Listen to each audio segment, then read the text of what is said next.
Bonjour, Jacques Mézard.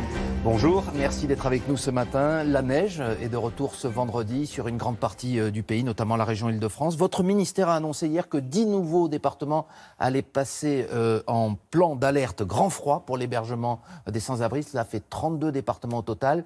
Quelle est la situation ce matin en termes de places proposées pour les sans-abri, pour les personnes qui dorment dehors ? Écoutez, nous sommes pratiquement à 143 000 places au niveau national. Le plan grand froid que nous avons ouvert lundi dernier, qui s'ajoute d'ailleurs à ce que nous avions ouvert sur la période hivernale, c'est par exemple sur l'Île-de-France plus de 3 400 places qui sont ouvertes. C'est-à-dire plus que les autres années ? Vous avez fait un effort supplémentaire ? Nous avons fait un effort supplémentaire globalement de plus de 10 000 places. Mais il faut le dire et je le dis avec beaucoup d'humilité, c'est encore insuffisant. Il y a encore un certain nombre de nos compatriotes qui sont dans la difficulté. C'est un vrai sujet sur lequel nous sommes vraiment, dans un vrai combat. Ça prend du temps.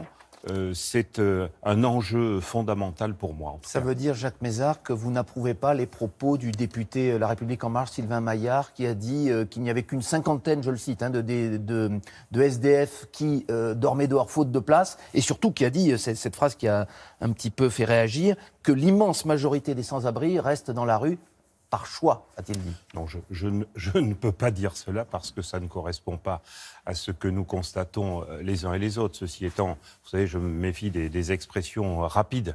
C'est une interview à nos confrères de RFI. Oui, je connais la situation. Nous avons fait plus cet hiver et nous faisons plus qu'il n'a jamais été fait. C'est encore insuffisant, je le dis. Et le gouvernement, là-dessus, est extrêmement mobilisé. C'est, pour moi, un sujet qui revient tous les jours. Et je vous assure que c'est un sujet où je préférerais qu'il n'y ait plus personne sans abri dans ce pays. Alors justement, le président de la République, Emmanuel Macron, avait dit qu'il souhaitait qu'il n'y ait, à la fin de l'année 2017, plus aucun SDF dans la rue. C'était peut-être une promesse un peu hasardeuse. Est-ce que vous nous conseilleriez de promettre à nouveau une telle perspective ? Il n'a pas exactement dit cela. Nous avons un objectif, effectivement. C'est de réduire au maximum ce nombre. Nous ne voulons plus constater ce que nous avons pu constater ces dernières années. Et je ne fais pas le procès de ce qui a été fait avant. Beaucoup a été fait. Il faut faire davantage. C'est ce que nous avons enclenché dans le processus d'hébergement d'urgence et nous allons au fil des mois passer au logement d'abord, c'est-à-dire passer de l'hébergement d'urgence à un vrai logement. Mais vous avez participé à une maraude, je crois, avec le Premier ministre et le SAMU social lundi soir, et peut-être d'autres aussi, mais en tout cas celle-là, on l'a évoquée. Est-ce que vous avez constaté tout de même ce que dit Sylvain Maillard, j'y reviens, qu'une immense majorité reste dans la rue par choix? Est-ce qu'il y a, dans ce que vous avez vu, des SDF qui refusent l'hébergement qui est proposé? Il y a des SDF, effectivement, qui refusent l'hébergement d'urgence. Et qu'est-ce que vous faites dès lors? Non mais, qu'est-ce que nous faisons? Nous constatons qu'ils sont malheureusement sous détente. Ce sont, pour certains d'entre eux, des choix qu'ils préfèrent assumer personnellement, mais ce n'est pas la majorité. Moi, mon but, c'est de pouvoir faire passer le maximum de ces personnes de l'hébergement au logement. Ça ne va pas se faire. Et vous ne pouvez pas les forcer, c'est ce que vous dites ce matin. Bien sûr, ce sont des constatations, mais je ne dirais pas que c'est une majorité. Vous savez, on n'est jamais dans ces situations-là véritablement par choix. Vous comprenez que cette déclaration est plus choquée? Oui. Alors, un grand projet de loi sur le logement va voir le jour au printemps. Hier, c'est terminé. Vous avez clôturé ce qu'on a appelé une conférence de consensus au Sénat. C'est une procédure originale qui est une sorte de grand forum où à la fois les parlementaires et les professionnels débattent de leurs idées et de leurs propositions. Qu'est-ce qui va sortir de ce projet de loi sur le logement? L'idée, c'est construire plus de logements, réformer les HLM.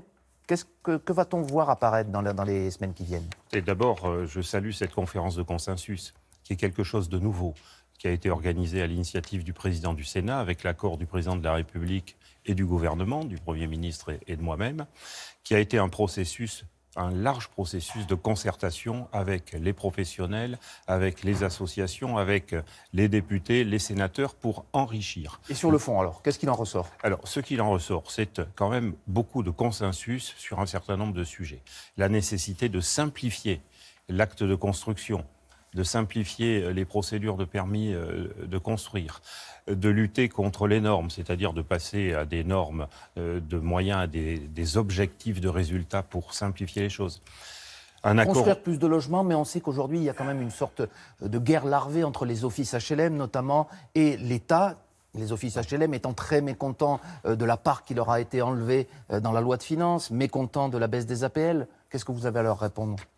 Je leur réponds que la restructuration, elle est indispensable de ce secteur, que eux-mêmes aujourd'hui, les choses s'apaisent, bien sûr. Il y a eu un conflit pendant la loi de finances, mais aujourd'hui, nous sommes ensemble vers la recherche d'un processus de restructuration qui permettra de construire plus facilement, d'avoir un secteur de bailleurs sociaux plus performant, et bien sûr aussi, l'État est en train de flécher un certain nombre de dispositions et de concours financiers pour faciliter cela. Alors, il y a un sujet qui est très clivant, c'est le mot que vous avez employé vous-même dans une interview, c'est la loi SRU. Je rappelle ce que ça veut dire, la loi relative à la solidarité et au renouvellement urbain. En clair, l'obligation faite aux communes de construire des logements sociaux.